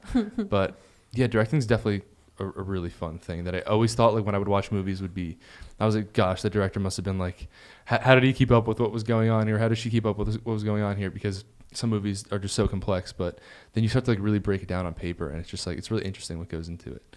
I also love, like, as a director, you're with the project the whole way through. You get to be in the editing process, the pre-production process. And as an actor, there's like kind of a pain when you know that you're done with your job, but the show keeps getting made. Like, I really love they let me go into the edit bay for Mythic Quest, and I love watching them compile scenes and stuff, because I just like have a separation anxiety with my jobs. Yeah. And so as a director, you don't have to deal with that. Yeah. Have you ever done a take and you're like, let's say you do 10 takes and there's one that you hope they don't use and they do? Like, have you ever felt like that? Yeah. Like, oh, yeah. There's one shot that's in a TV show, done. You can find it on Hulu, where I am like counting my steps to make sure that I hit my mark at the time. And I don't know if anyone would ever notice it, but when I watch it, I'm like, that is a young, green, actor.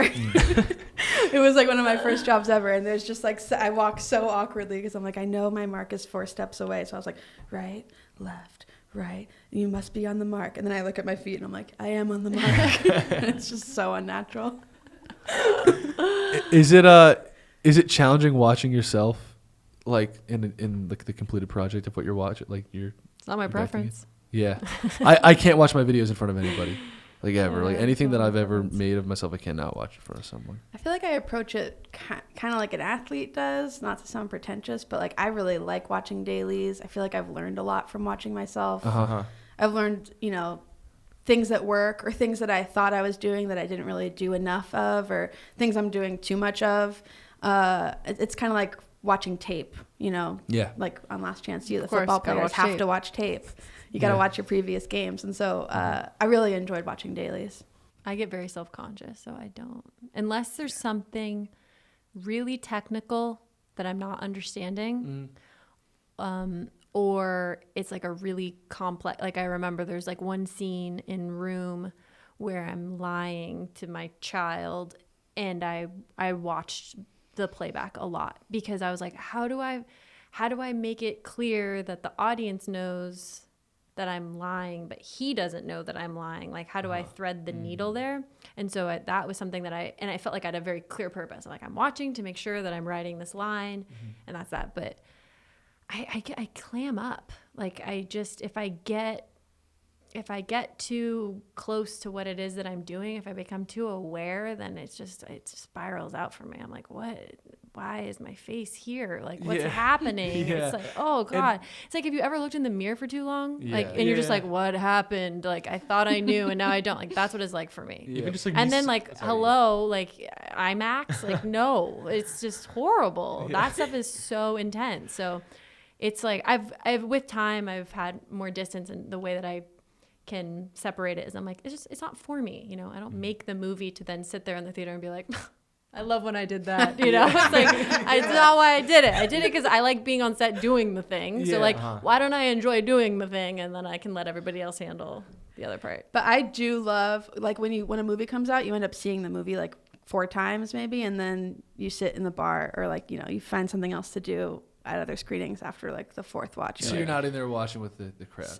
I will for like 4 times, and then I'm over it. Four times times is your 4 times is enough. I'm like, I'm not watching the same scenes 5 times. But you know what's funny is that if you have the privilege of getting to do a bunch of Q&As for a film, you end up seeing the last 10 minutes of the movie like 30 times, and it's like you start to know every single cue of like certain like Room. I know the last 10 minutes so well. I don't know a lot of the rest of it, but I know those last 10 Last minutes. you get the scripts in your head still. For sure. Well, because you're standing backstage or whatever listening to it, and you're like, oh, it's at this line. Okay, I got this many minutes until they're going to call me out or whatever. Like I can go to the bathroom, or I can grab some water or whatever. You start to become that part you become very intimate with.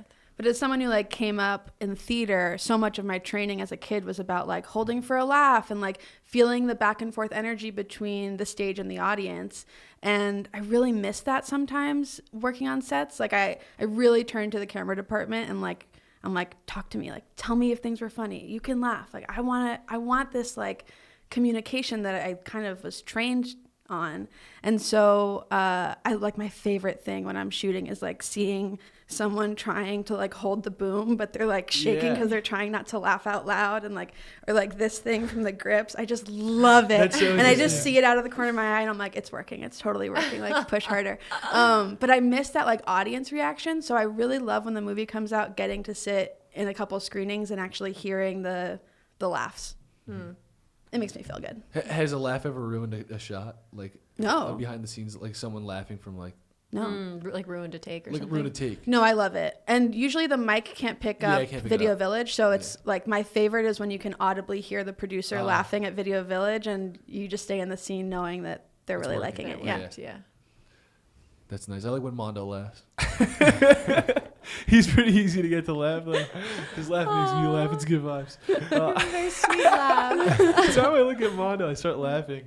For a long time, we didn't even show what Mondo looked like because he's kind of just a mysterious gent. But now people know what he looks like. But There wasn't a face to the laugh for the longest yeah, time. yeah, it was just Some serious he has laugh. such a great laugh. He has such a great laugh. He really really do. So we were talking when you guys first walked in about our new puppy, and Yeah. we went over that you're allergic to dogs, right? Yes. Only as of like 4 or 5 years ago, I became really it came allergic. up. My allergies are going away, so I'm on the other side. I will say I think it does go away. I That's think you'll be great. fine. If they came out of nowhere, they'll go away out of nowhere. I was cursed my whole life, and now for some reason We were cursed because of him. Yeah. I had secondhand curse. But I have a dog now, and it's changed my life entirely. What's Yeah. her name? Avalon. Her government name is Avalon. Yes, Avalon Dolan. It's so Government cute. name. At the vet, they say your dog with your last name. Yes. Oh, yes. Like we would bring her in, like Avalon Dolan. Yeah. I almost cried. But it's Ava. Yeah, we call her Ava. And yeah, so he was like deathly allergic, and I never thought I'd see the day we get a dog. I was so scared because he would have asthma attacks every time we're hanging out with our friends with dogs, or even if friends came over who had dogs and they had the fur on them, he would like, it was bad, have terrible asthma. If he didn't have his inhaler, he'd have to go to the hospital. So I heard in an interview that you were allergic to cats. I'm And severely. Severely? allergic. Yeah. Okay. Like that. And Captain I don't think Marvel- I die, but it's really. get asthma, though? It's really yes. I have Yeah. allergy. I'm actually in the top 1% of people with allergies. So. Not to brag. Of bad allergies. Yes. I think my animal allergies. Yes, Are, that's the one thing I can brag about being in the top 1%. I think I might be in the 1%. Yeah, as it well. sounds like it from when you were talking about it. 1% gang. Yeah. It's tough. It is. Yeah. It's really tough. So on set, I really hope somehow someone starts listening to the podcast right when you say, I think I'm in the top 1%, and then you say, I am too. And then both of you say, it's tough. And that they think we're talking about money. Oh God, I really hope that they don't. If you're Yeah. just tuning in now, that made me it's uncomfortable. allergies. Yeah. But my question was, or our question was, so on set when Captain Marvel has a cat Yeah. and it's Goose in the movie. Yeah. Are you? How is it? How does that work? How does Yeah. it work? Well, A I lot also of fly clarity. in the movie, so we Oh, have yeah. the budget to make it work. But no, it's actually kind of a bit of a protocol. Yeah. Yeah, because I made the mistake of trying to be cool like the first time because I like to believe that I don't actually have allergies to cats because they're cute. Superhero. Yeah, I would act like Well, and that's they're a also like suited- they're cute, and it's Yeah. like it's right there, and You're it's probably like, trying to oh my trick your God. nervous And- system. You know, nothing's wrong. I but your don't- nervous yeah, system's I like, yeah, just- there is. And you're just like, I'm trying to do my job, whatever. Yeah. I'm like, it's fine. But they're like one of the first days with the cat. The cat was like rubbing up on my jeans and my boots and stuff. And it was like one part of the day, and then I filmed for like the whole rest of the day or whatever. And then I, at the end of the day, took my costume off. And it was like all over my hands. I just didn't even think about it. I went to go wash my face, and it was just like, and I was like, oh yeah, I have to like. So then after that, I was like, we have to like redo this. Like someone has to like help me wipe off the boots or whatever they touched, because it's like it's not just. I guess I kind of thought in my head, it's like, well, I didn't touch the cat, but Yeah. it's out dander and allergies.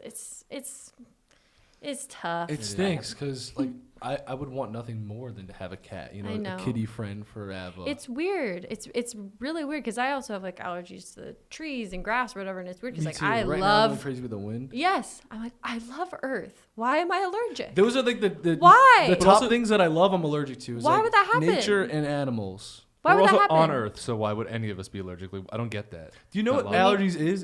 It's your nervous system overreacting to something that it doesn't need to. That So sounds it's- like me. But It I sounds guess spot it's what- on. That does sound like what I would do. But it's just the fact that like I used to go in front of like other dogs that I was allergic to and cats and everything like that, and I was like, okay, I'm just gonna act like I'm not, gonna be allergic so that my nervous system doesn't think I am, and then it never worked. I would still be allergic, but yeah, I'm truly blessed. We have a miracle dog. I'm so happy you have a miracle dog. Thank you. You have Me dogs too. of your own, right? Yeah. Bowie Yes. and Jonathan. They're Yes. so cute. And I'm also like allergic. To Yeah. dogs. Yes. So But it's too late. I'm already in love. It's too late. He gives me he gives it to me about not taking care of Ava, but I do. well, I just do the hard part. And he thinks he does the hard part, but Ava can't sleep in my room. And right now she's a puppy, so her hours of sleeping are all out of whack because she wakes up and has to pee at random And times. those are my She's- hours of sleeping. She's a baby bladder. But I can't have her sleep in my room because I'm still kind of nervous if like I'd have an asthma attack or something like that randomly. So I'm trying to make sure, and then he's blaming my allergies on it, acting like they're my fault. We'll watch a movie and he'll cuddle with her on the couch for like 2.5 hours, and then I have to go to But I always sleep, shower wake after. up. and then take her out to pee, and I take her out at 4:30 in the morning. That's when her sprinklers go off and it's pitch black and it's freezing. Hey, dads And do then it with love. They don't complain. But then I right? get sprayed by the sprinklers in my This underwear is at 4:30 in the deep. morning. This is deep. Sorry. He was wet like at 5 in the morning because the Soaking wet. sprinklers got him. Oh yeah. 'Cause he was Sleep taking deprived. a and the thing, she didn't even go Sorry, outside. we don't mean to She argue went from when you. when we got Sorry. yeah. Sorry about that. It's fine. But yeah. Work it out. Work it out. We're here. Yeah. We're just here. That's what this podcast is for. I just can't. I needed to vent about being a puppy parent. That's funny. So you mentioned Room before, and just want to let you know that's one of our favorite movies of all time. Yeah, We were Really? freaking out when we Yeah. watched it. yeah. I really think It's so. so good. Well, here's the order of like events. So we were tagged in a clip from Lord DIY's YouTube video where you said you watched our videos. Yes. And we were like, wait a second. Like we obviously knew who you were, and we were like, wait, no way. And then Because when you make YouTube videos, you don't feel like anyone watches them, and also Even though you have like millions of subscribers. at times it's a weird feeling. It's such a weird battle. Like, it has its own things to Oh, it, interesting. and a lot of times I think the YouTubers have like a bad rep, like when it comes to like the public. yeah. Like I feel like if you say you're a YouTuber, people look at you like you've done something wrong. Just Mhm. because there's a lot of YouTubers that have, and I guess we kind of get grouped together at one point. So yeah, seeing that was kind of like, it kind of took us back, like, wait, what the heck? So Christina was a fan of the movie Room, and she was like, have you guys seen Room? And for some reason we hadn't, and we watched it, and our minds were blown. We didn't stop talking about it for like 2 days, and then we talked about it on the podcast. Told my and mom, that was the told last my sister, episode, told and my now you're grandma to here. watch it. Yeah. Told everybody to Wow. watch it that I knew. Thank you. They all thought it was amazing as well. Thank So, you. Fantastic performance. Thank I think you. We can all agree. Aw. Thank you. Thank you. But it was even more mind blowing after watching for us to be like, what? You watch our videos? It's crazy. Just felt I really do. honored. I do. I That- do watch but- them. Really? God, I don't know how to feel about it because it's Why like is it make you embarrassed? it's the same thing as like I don't know. I guess watching our movies in like IMAX. Oh. Because a lot of our gotcha. videos we made when we were like 16, and the thing is like they were like, so if we ever said anything stupid, like it was our fault. Like there was no script. So like I feel like I've embarrassed myself publicly so many times, and it just has to stay out there because if I take it down, then it's like even more of a big deal, and people I are like, oh, they took understand. it down and they're gonna repost it, and then it becomes even more embarrassing. But so I guess I'm just embarrassed, but I'm not embarrassed by all of the videos. Not all of There's them. certain ones that, and we were young. We did it for so long. So How did you come across our channel? How did I come across your channel? I don't even remember. I mean, I'm subscribed. really? Thank you. Why'd you make that face? So I'm just telling you, I'm subscribed. And they're like, yeah, unfortunately. No, I'm just kidding. No, I'm I'm kidding. telling you. I don't know. I don't know if it was like, it might have been the algorithm. Yeah, It really might have been. The algorithm used to like us. the sweet algorithm back in the day. I think that's what it I think- was. And I find like certain YouTube channels, and Jessie and I have talked about this quite a bit, so soothing. And especially when it was like the beginning of the pandemic, when it was like really, it was just a lot of like, it was so, there was so much separateness. Just having any sense of watching videos, even if it was from the past of just like normalcy, felt really Yeah, comforting. True. Definitely. Yeah. I watched a TikTok one time of like just this kid filming the interior of a movie theater from like back in the day. And I was just like, oh my God, it was very soothing. Yeah. But- And I think because I like grapple with my own fear of like being like, hi, I'm Brie, and this is something that I have to say I think might be important. Like just seeing, people be themselves on the internet. And also like, if you say something that then later is like, hey, don't say that, to like take accountability for that. I think Yeah. I think there's strength in that. Definitely. Yeah, definitely. I've definitely learned a lot because of people's feedback. There comes a point where it's like, it's a kind of too much, and it's kind of like haters, I guess, and that gets to you.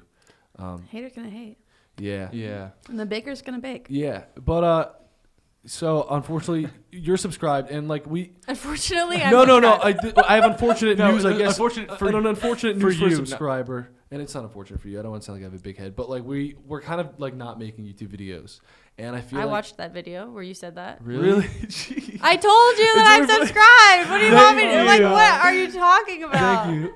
Wow. And that's great. It's fine. Thank Live you. your life. Yeah, we're onto something like different, and I guess we're kind of like entering or wanting to enter like the industry that you guys work in a little. You're making bit a more. documentary, right? We have made one, so we're Right now, we haven't spoken about it publicly, but like we're working on something that we are going to be like the writers and directors of. Nice. So we're super pumped. Congratulations. Thank you. During the downtime, thanks. We talked about just like, having more free time and like how to spend it, and we jumped into activism on like a lot of fronts. Great. Human rights, animal rights, racial justice, and those are all things that really interest me, and I want to make impactful projects about them one day. And I just felt like the YouTube videos weren't cutting it for me. I feel like it was definitely entertainment, but most of the time it was kind of just for fun. And it's really important to give someone a laugh, but I also feel like you can maybe give them a laugh or give them another piece of entertainment that they can remember for longer, or maybe change for the better because of. And that's something that I want to get into in my older years, and I feel like I can do it for the rest of my life. So I figured 21, why not start now? So yeah, just like with all the information that I've kind of gathered about activism and stuff, I kind of want to turn it into a project on a larger scale. Amazing. Or larger than I've ever done. And so we haven't really said anything about it because I guess we're nervous just because, I don't know, nothing's promised. And I want to like say that I'm doing something and then not do it and seem like a failure. But we wrote like an entire script to a movie, a screenplay, our first feature. So we just took a stab at it during our downtime, and we've just been doing that. But Congratulations. Thank you. Hey, that's a feat in Thank you. itself. thank you. Thanks a lot. Who knows what will happen? It's just like it felt good. Like I never thought I would write anything in my life. I liked English class in school. I didn't like reading that much, but I definitely like. I feel like I remember like loving writing. Now that I've been doing it recently. But Do you like listening to podcasts and books on tape? that's all I listen to. People just learn differently. I think some Yeah. people are visual learners and some people are auditory learners. You Yeah. can just say you like reading, but listen to all the books. If visual means like looking at words But don't on change pages, yourself. If you don't like reading, I understand. Yeah. I can't. I'm dyslexic. You know, Yeah. sometimes I don't know what the words are saying. Yeah. That's why the audiobook helps so No, much. yeah, I'm a podcast like listener like religiously, and so I'm excited that you guys have a podcast. I'm definitely gonna check. definitely it out. Oh, listen. sweet. When is your first episode airing, or has it? Third week in March. Okay. I think the 25th. Okay. Maybe the 25th. I told you I'm not good with space and time. It's not my thing. I can speak for I was so nervous shooting that first episode. I was like, Really? be yourself, but be better. Yeah.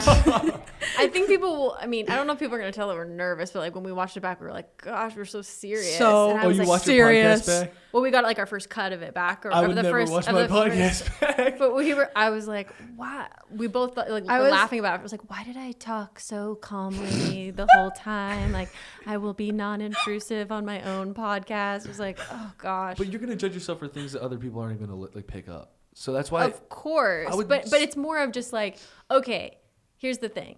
If we're gonna do this podcast and it's gonna be like Brie and Jessie, and I'm being Brie, like I gotta be Brie. Mm-hmm. You know, I'm not gonna be like Brie, but like in a way that like hopefully you like. yeah. You know, and that's hard. It is tough. really That's hard. That's keep tripping really me out, hard, but Yeah. that's like, and so for me, it's like recognizing like, okay, this might make me a little bit nervous, but that's good. You know, Yeah. that means I'm stepping in the direction. Like I will be nervous about, you know, walking away from this. It's Yeah. much easier for me to be a character than it is to be like here as me. Yeah, I think, but I also think like Brie and Jessie are different on day to day. You know, you wake up having some sort of day, and you have to record that day, or you're scheduled to record that day, and so like you're just who you are that day too. Yeah, that's you such know? a good point. I mean, Good point. I also feel like we shot our second episode yesterday, and I felt so much more myself, like in my Yeah. body and myself, and I think our interviews on the first episode were really. I felt like we were totally ourselves. It was just the intro where I was like, "I'm very serious." Do the intro last. Oh, Honestly, that's Yeah, a that's good what we're gonna do. idea. We're gonna do when you guys leave, we're gonna do the intro. That's such a good idea. Yeah. Okay. Yeah. Yeah. 'Cause you can But kinda you're recap, totally you can do right whatever about you like want. being honest with where you are, because I am, even though I'm very critical of myself, I'm grateful that in that first episode I was like, I'm having a really anxious day, and Yeah, Just say it. Yeah. It feels so much better. If there's any place to like to let it out, it's a podcast. Yeah.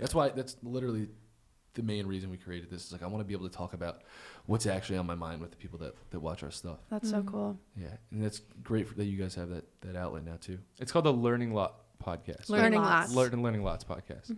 Brie Um, and Jessie are learning lots. So you guys are gonna how does that? Are you guys gonna like do research or have people tell you facts or? Yeah, it's been both. Our first guest is Rupi Kaur, who's a poet. So to prepare for that interview, I read all her books and or reread the book I had already read, and then the books I hadn't read yet. And I watched a bunch of interviews of her, and I watched Barbara Walters' The Art of the Interview, and took myself like a little too seriously. I was like, I need a skirt suit.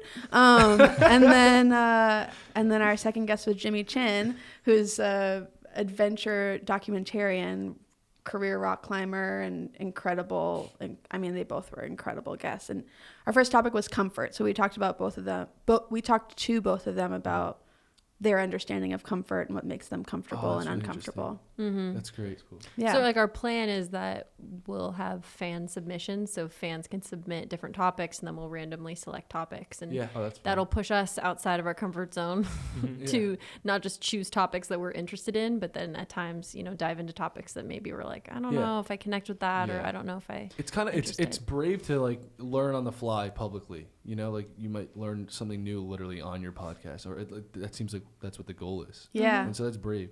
It's been fun. I mean, yesterday was really fun. We had, who'd we have on yesterday? Well, I don't do. We can't say yet. I Keep feel it, like yeah, keep it. I definitely learned. That's I feel like really, I learned a really lot. cool that everyone listening to this is going to want to listen to. yeah. That's what you had. I definitely feel like I'm learning a lot, and it's fun. Sweet. Awesome. Congrats. Do you guys want to come up with an episode topic for us? Cool idea. For you to do. You guys should talk about social media. I think is a good topic. Interesting. Social Okay. media. That's and just cool. in different. Don't be afraid to that's like our background. be open about like the bad sides of it, because I feel like there are, and you have to kind of talk about it. It's also like it seems like a really polished world, much like the acting world, and then you don't realize that there's a lot of like things that are similar to like rejection or all the sure. unfairness in the industry. So it'd be a cool topic for you guys. Thank Okay, you. Thank you. Of course. So I had something else I wanted to say, but I forget. Thank you. Oh, you should. This is just a note to the people listening. So you said fan suggestions, and we've been trying to have this hotline open for people to call in, and we haven't been able to figure it out. But I came up with an idea. We have our Instagram account @Deeper. If you guys listening want to DM a voice memo of yourself, this is more for spread positivity shoutouts, but DM a voice memo to the account. We'll be listening to that on the podcast. Are you guys gonna have like There we go. a video in for the fans, or is it just kind We're of? figuring that out. Yeah, we Yeah. want to be able to do submissions, so it's Uh-huh. not just like the two of us. We were trying to figure Fine. that out for the longest time, and we're flops, so we didn't figure it out. Yeah, we just Adele's helping. resorted Yeah, to if we DMs. think of something cool, we'll let you know what we figured out. Okay, cool. Yeah. If you guys ever want to call in with a topic too. Okay, cool. Sweet. Absolutely. Awesome. All right. Well, I feel like we should. I feel good. I feel really good. I I, feel good. This was. feel like I learned a Yeah. lot. Great. Learn lots. That is the plan. Yeah. You guys are great podcasters. I think you're going to make for great hosts on your own podcast. Thank you so much for coming on, Thanks for having Thanks us. for having us. of course. Of course. And thank you for listening, everybody out there listening to the podcast and watching if you're watching. And what else do I have to say? We can do the outro later. Yeah, we'll because- do it later. All yeah. right. That's it. Thank you guys so much. Thank Really. you. Bye. Well, hello again. It's just us two, and we are doing the outro. So if you've made it this far, thank you so much for listening to the episode. I hope you enjoyed it as much as I did, because I certainly did. I learned a lot, had fun, bringing some of the stuff we talked about, brought up some old memories. Yeah, there's a lot we could take away from this episode, and I really appreciated the conversation that we just had, and I'm glad that you guys were in on it. So thank you. If you guys want to press the subscribe button so you don't miss any more podcasts, we're going to be doing podcasts similar to this one where we have guests on, and we just have open, deep combos, and hopefully learn about something meaningful. Meaningful. Sorry. You're gonna have to learn how to speak if you're gonna be a podcast host. Yeah, that'll come. I'm gonna with have to do time. that too. I don't That'll know. come How with to time. Yeah, well. But thank you guys very much again for listening, and we will see you in the next episode. If you press subscribe. And if you're just listening, really we hope you will do. talk to you in the next episode. Okay, guys. It's been an ep. Thank you. Love you. Let's get deep next time. That was so cheesy. Bro, hey, I haven't Let's get deep next time. done this in a while. First episode of season 2. All right, disregard that. We'll see you guys next time. First episode of season 2. You're putting way too much pressure on me. First episode back, okay? Bro, I'm taking half the pressure over here.